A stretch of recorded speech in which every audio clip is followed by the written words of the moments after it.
Cleavers is really good for skin-related issues.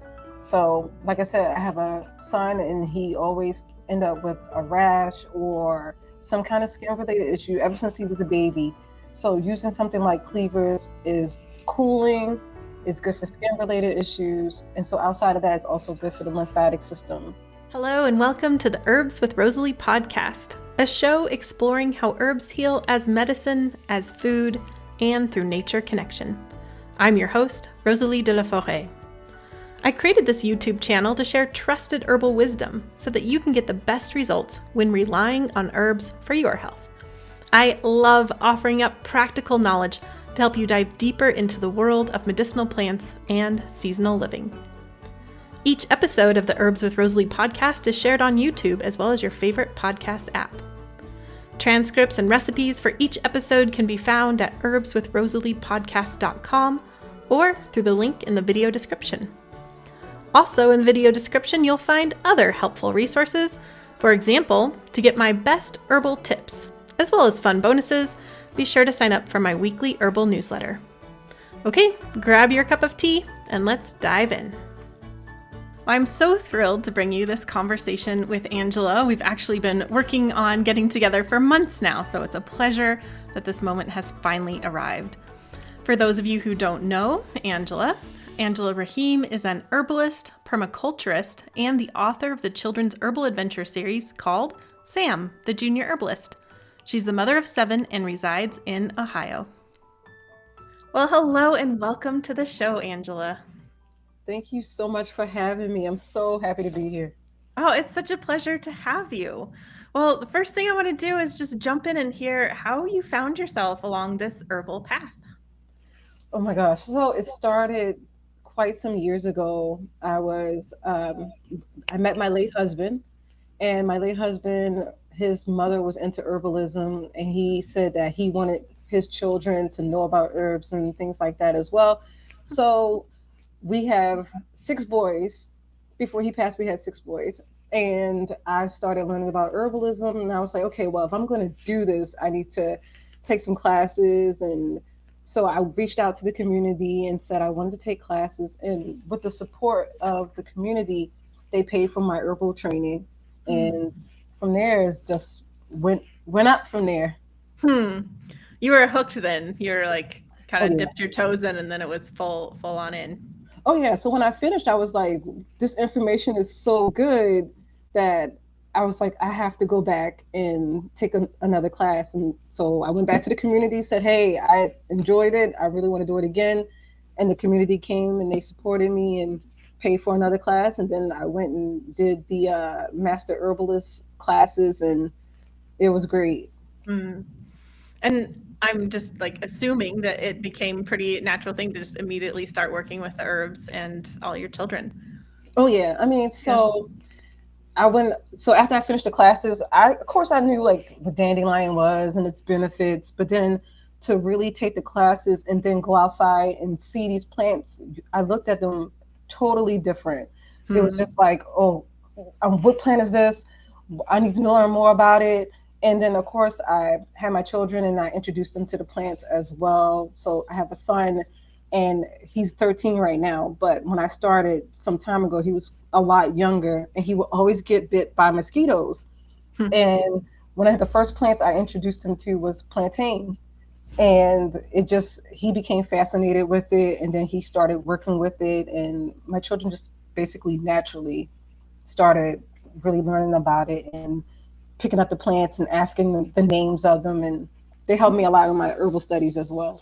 No, I love that. I have thought about that a lot of, those of us like are learning now as adults, and how many children, because there's been this, much heightened interest in herbs and herbalism, and how many children are just growing up with that as just a totally natural way of life. Like they're, like the question of like, how did you get started on this plant path? They'll just be like, what plant path? Like, that's just how I live.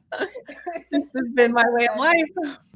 Exactly. And that's I didn't have that growing up, and I definitely wanted my children to have it as well. So my son, I know everybody who's watching this is pretty familiar with Burt B's products. And my son, we went into the store and he looked at the ointment and he said, and he calls me Umi, which means my mother. So he says, Umi, we could make this. We make this. So you can do that. And I love that because that's the whole thing about herbalism is, and it says that it's the people's medicine, and it really is the people's medicine. And so for him to even look at it and say, hey, we can actually do that too, was something that I definitely wanted him and my children to realize, and others, that we can do it too. Oh, I love that so much. And so today we're going to talk about cleavers, which is such a fun plant on so many levels. And why did cleavers come up for you as the plant that you wanted to talk about today? Cleavers is fun. It's something that you can easily recognize. There's no doubt about cleavers when you see it. It's clingy cleavers is what I call it. And it was something that, I used to make little bracelets with cleavers, just putting around, and my children would play with it. My daughter would play with cleavers. And so I'm just like, it's an easy one. It's easily recognizable. And so I like people to get to know the plants that are around them, and that, for a lot of people, they might be kind of intimidated about, going out there looking at plants and foraging for them, and not really comfortable. So I picked a plant that I felt is pretty recognizable, and there's no doubt about it.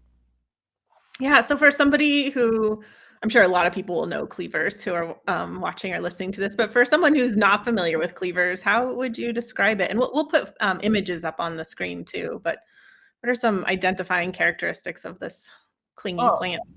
That you just said it, clingy is a perfect one. It has a very, I'm going to say Velcro-ish like texture to it. And it sticks to you. And then it has the leaves that go in a whirl. So it's pretty easily recognizable. So I think those are like the defining traits. I feel like a lot of kids play with cleavers, even if they don't grow up in herbalist families, just because they're fun to like stick on somebody's clothing, like if they're not knowing or something like that. Like it's just a fun plant to know because it is clingy. Yeah, I love how you love it. You're like, yeah. I have 6 boys, so cleavers has been on somebody's back at some particular point where they didn't know it, and I would just pull it off. Yeah. And with cleavers, so cleavers is fun to play with, fun as a bracelet, fun to stick on somebody's back. What are some of the medicinal ways that you work with cleavers? So cleavers is really good for skin related issues. So like I said, I have a son, and he always end up with a rash or some kind of skin related issue ever since he was a baby. So using something like cleavers is cooling.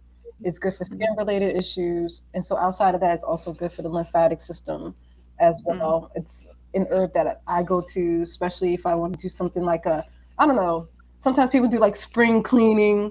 So I say, what about the internal spring cleaning? So cleavers is one of those herbs that I would use in like just a gentle formula for my lymphatic system. So that's how I like to use cleavers.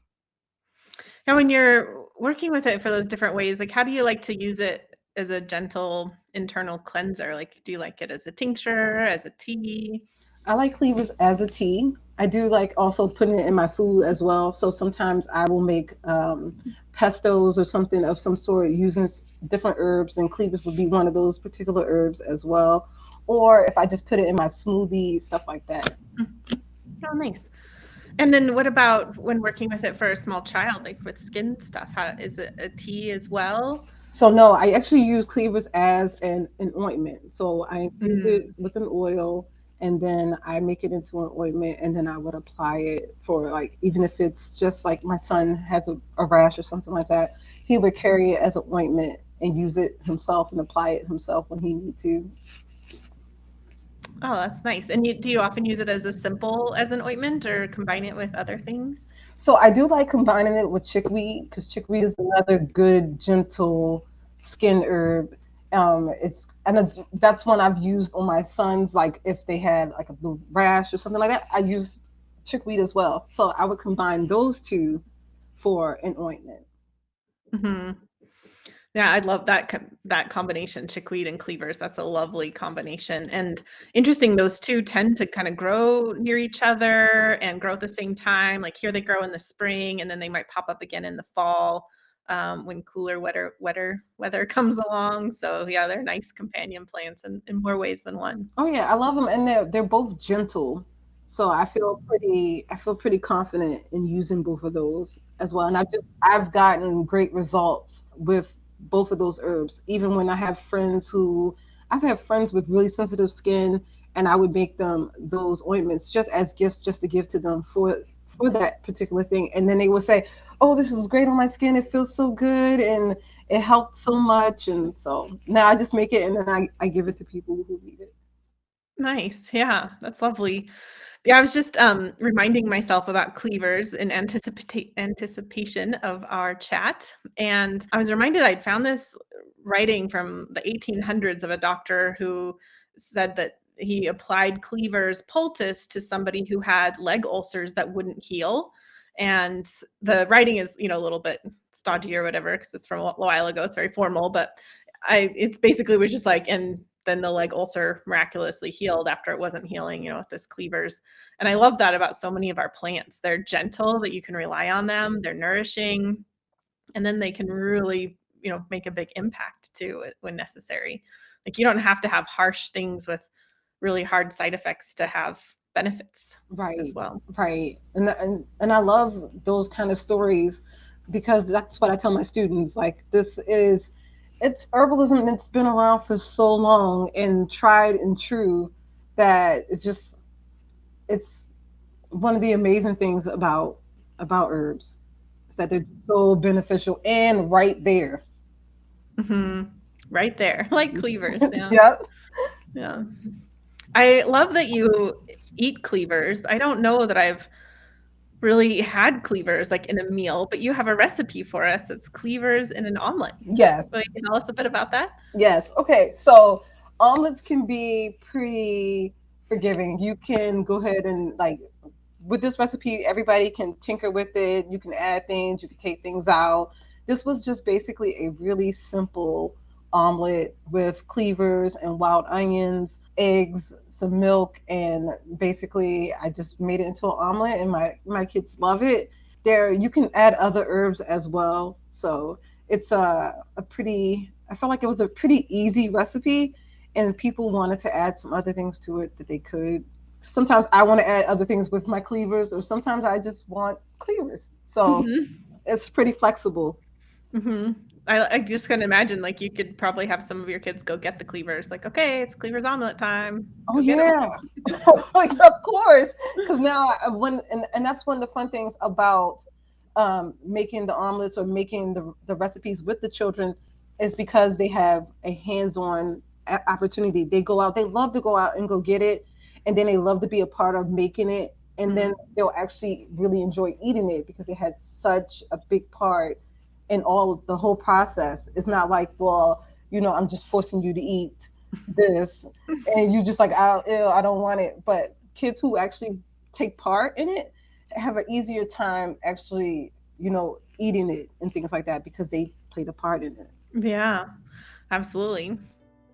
This message is for the listeners. As you probably know by now, I love to share recipes when we talk about these plants.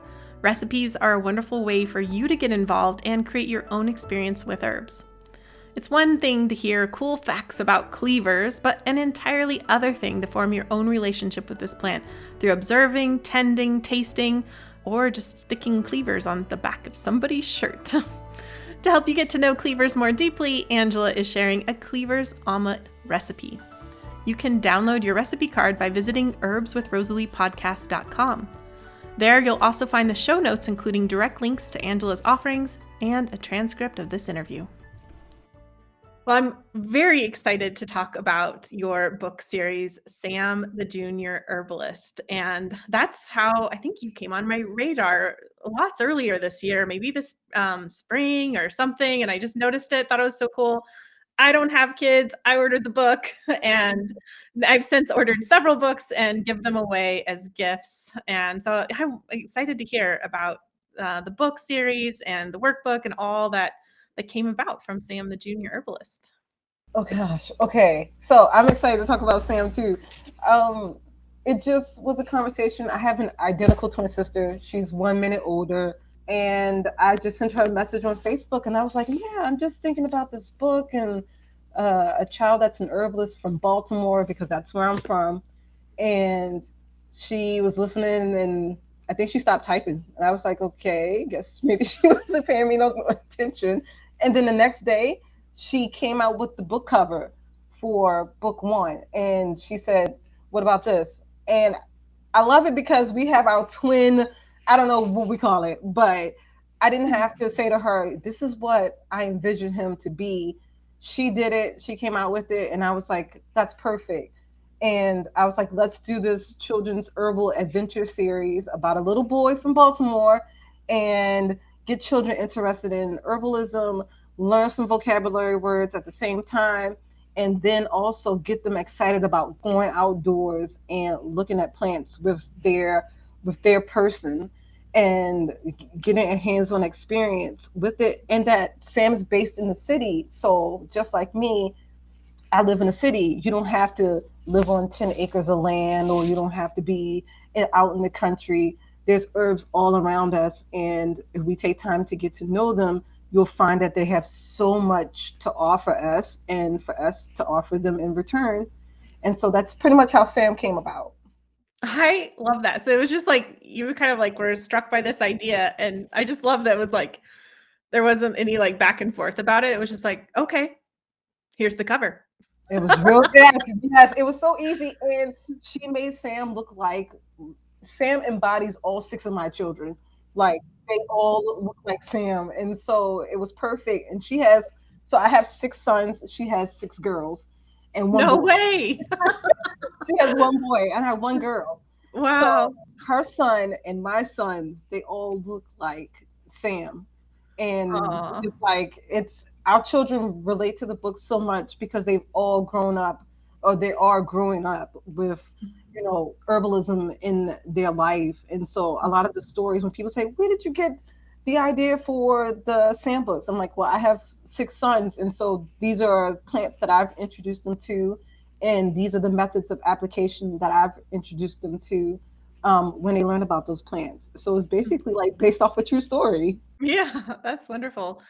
So you had the idea for the book. The book came out first, Sam the Junior Herbalist, and then you like felt the need for the workbook. It was kind of like, all right, people like this. Let's dive deeper. Yes, I did. And I felt like, we had a school in Oakland, California, buy the book for the whole elementary school. And Cool. and children said, "Hey, I want to be an herbalist when I grow up." I wasn't expecting anything like that. I just wanted children to know that, these plants exist and you can use them. But I didn't expect children to turn around and say, "Hey, I want to be an herbalist too," or "I want to learn more about plants." And so the workbook is a companion workbook. And just like we have our materia medica as herbalists, I made a little one for children that they can read more about these plants, and they can go outside and say, "Oh, Sam mentioned this plant in book one. He saw dandelion and red clovers, and there's more information on there for children and little activities so they can color and have some fun at the same time as well." Wonderful. And I think you mentioned we're coming up on a year anniversary for Sam the Junior Herbalist. Yes, we are. It came out December of 2020. Yeah, 2020. Mhm. And it'll be 1 year this December. And I'm excited about it. It's gone further than I really imagined. I just was like, okay, I'm going to come out with this book and, share it with other people. And then I see that it's in schools and in homeschool groups and people giving it away and discussions about the book. And I'm really humbled by it. It's overwhelming in a good way. And Mhm. I'm really glad that I could just leave something that parents and adults, and I've had adults who say they don't have children who actually use the book as well. And I didn't imagine it, and I'm thankful. I'm curious how the process was because you had the idea, you got the cover, you got the story, then you created the book. Was there a big learning curve? Was it difficult to actually, get that into a physical printed form? No, so Sam is actually not my first book. I wrote a book about 10 years ago, and it was something just about homemaking, and my experience with homeschooling and homemaking with the children. It was a really easy experience. I have to actually really thank my husband because I remarried, and then I have my sister, and it really was a very smooth effort. Him and I wrote the books together, and we talked about the story. He helped with editing it. My twin sister, she just focused on graphics, and it was a once we finished the book and then we actually got our copies in our hand, we were like, this is amazing. It went from a hey Facebook message, I'm just thinking about this book, to an actual physical copy in our hands, and we were excited. It was an amazing experience. Oh, that's what a special thing that like your whole family played a part in it in such interesting ways, from the kids to husband to sister. Yeah. And this is a series. So we have book 1 available and the workbook for book 1, and you have plans to keep going. Oh yeah, we have book 2, The Case of the Icky Itchies, and another fun one because my son fell in poison ivy one day, and I was like, okay, well, you know what? You are basically laying the foundation for all the stories. But yeah, we have that book, and looking forward to book 3 and its companion workbooks to go with those as well. Oh, wonderful. What a gift. I'm so glad that these books are just getting out there. And like you said, that they're showing plants in an urban environment and inspiring kids, who may not be living on 10 acres of land, like you said. So. Oh yeah. That's the thing. And I just wanted children and adults to see that there's so many beneficial plants. And the plants that I talk about is the same plants that I see in Baltimore.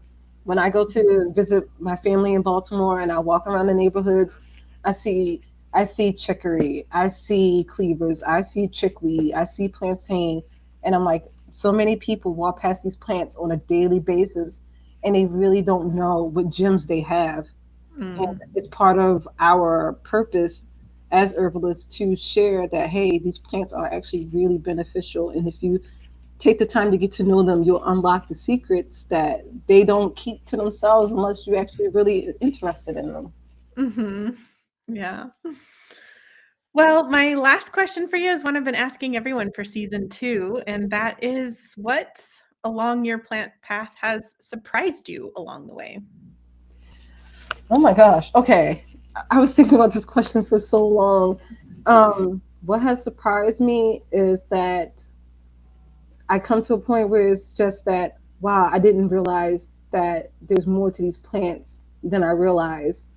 And every time I see a new plant and I learn about it and its qualities and how people before us use these plants, I'm always amazed. I'm deeply impressed by just the properties of these plants and how we can actually use these properties to benefit ourselves and other people. It's always, no matter how long you've been an herbalist, it's always amazing to learn more and more about plants. And it's just, I don't know, I'm a plant nerd, so I love getting to know them. I probably take longer walks than I need to because I'm like always looking at the plants, and I'm just always amazed by what they offer. Yeah, I've been thinking about that a lot lately too, because sometimes I see people like dismiss herbs, like, oh, I already know that herb. And that to me is just does such a disservice for that person and to the herb, because there's always so much more to know. Like, how is that plant different growing in this location versus that location? Or how is it as a tea versus a tincture, or whatever other herbal preparation there is out there? And all of the just different ways of, fresh versus dried, or how is it for this person versus that person? We all have our personal affinities. It is endless that we can know or experience with one herb versus all the herbs that grow around us. It's definitely, as they say, we never get bored as herbalists. Yes, and it's so true. And I have friends, as soon as they find out that I'm an herbalist, they'll say something like, "Oh, you probably already know this." And I said, "No, don't act like that. I might not know. So tell me, please." And I love your enthusiasm. So tell me what you're excited about. And it's always refreshing to hear over and over again, even about the properties that I do know about the plants. But to hear other people's excitement about it, I never want to dim that for anybody. So I'm like, go ahead, tell me. And I'm so thankful that you decided that you wanted to tell me what you learned about these plants. Mm-hmm. And then also that I just may learn something new. So it's good. Yeah, I mean, we all have our own experiences too, and that's the thing. If you think about all the plants there is to know and all the experiences we can have, really the only way we're going to collectively learn is by sharing and diving deeper. And that's how the herbal tradition continues. It was oral tradition. It carried on and on and on for generations to come. And that's how we got to this particular point where we're having this conversation today, because we learned about plants from someone else, and that person learned from someone else. And that's part of our mission now, is that we share with other people and they keep on sharing. That's how we keep it going. That is so true, Angela. And I'm so grateful that you followed that spark, that your whole family got involved, and that we have the gift of Sam, the junior herbalist. Yeah, I'm excited to see where Sam goes next on his adventures. So am I. Well, thank you so much, Angela, for being here. I really appreciate it. You're very, very welcome. I'm honored. I've read your books. I love your work so much. So let me have my fangirl moment. Thank you so much for having me. I really appreciate it. I don't even know where to begin. I couldn't tell enough people that I was doing this podcast. Oh, that's so sweet. Well, I feel likewise. We've been like communicating on social media for a while now, and I've been watching your posts, and likewise, have a lot of admiration for you too. So yeah, thank you so much for being here. Thanks for your kind words. You're very welcome. Thanks for watching. Don't forget to click the link in the video description to get free access to Angela's Cleavers Omelette recipe. Also available are the complete show notes, including the transcript. You can also visit Angela directly at www.samthejuniorherbalist.com. If you enjoyed this interview, then before you go, be sure to click the subscribe button so that you'll be the first to get my new videos, including interviews like this. I'd also love to hear your comments about this interview and this lovely plant. I deeply believe this world needs more herbalists and plant-centered folks. I'm so glad you're here as part of this herbal community. Have a beautiful day.